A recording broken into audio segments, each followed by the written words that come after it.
7 حقیقت جالب و خواندنی که شاید باور نکنید. سلام دوستان، به یک ویدیوی دیگر خوش آمدید. تلفن‌های موبایل از کاسه کمود تشناب آلوده ترند. تلفن‌های همراه شاید جزء جدایی ناپذیر زندگی روزانه ما تبدیل شده است، اما این وسیله کاربردی ممکن است غافلگیری نه چندان خوشایندی در خود پنهان کرده باشد. تحقیقات نشان می‌دهد گوشی‌های موبایل به میزان زیادی به باکتری‌های بالقوه بیماری‌زا آلوده هستند. در حقیقت به گفته دانشمندان تلفن‌های همراه 10 برابر بیشتر از کاسه کمود تشناب باکتری دارند. کره زمین مقدار طلای کافی برای پوشاندن کل سطح زمین را دارد. بر اساس پژوهش‌ها 99% از طلای کره زمین در هسته آن نهفته است. اگر به نحوی توانایی استخراج این ذخیره عظیم را داشتیم، به مقدار بسیار زیادی از این فلز گرانبها دست پیدا می کردیم. این مقدار برای پوشاندن تمام سطح کره زمین با یک لایه ضخیم 4 متری طلا کافی بود.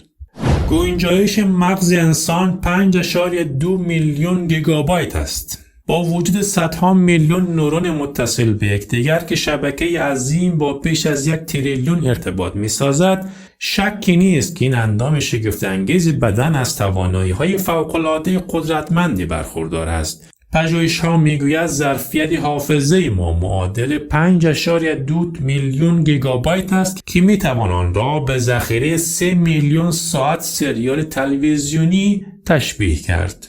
پشه‌ها به رنگ‌های بخصوص جذب می‌شود. شاید انتظار نداشته باشد، اما لباسی که به تن می‌کنیم می‌تواند در جذب پشه‌ها به ما نقش داشته باشد. این حشرات کوچک به رنگ‌های تیره جذب می‌شود. در حقیقت پژوهش‌ها نشان داده رنگ سیاه پشه‌های بیشتر را به خود جذب می‌کند تا رنگ سفید. به علاوه تحقیقات می‌گوید پشه‌ها به حرارت جذب می‌شود و همه می‌دانیم که رنگ‌های تیره حرارت بیشتری را به خود جذب می‌کند تا رنگ‌های روشن.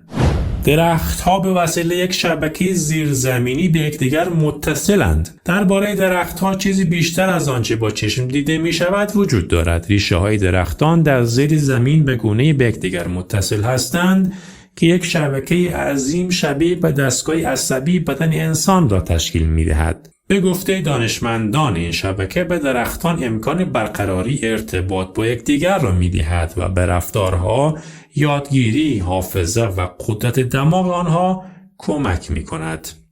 بدن ما بیشتر از سلول میکروب دارد. این حقیقت که بدن ما از تریلیون‌ها میکروارگانیسم تشکیل شده ممکن است برخی را شوکه کند. در حقیقت در بدن انسان به ازای هر سلول 10 میکروب وجود دارد. با این حال جای نگرانی نیست. این موجودات زنده میکروسکوپی به عملکرد بدن کمک می کند، چرا که برای هضم غذا ضروری هستند. دستگاه ایمنی بدن را تنظیم می کند و از ما در برابر باکتری های مضر محافظت می کند.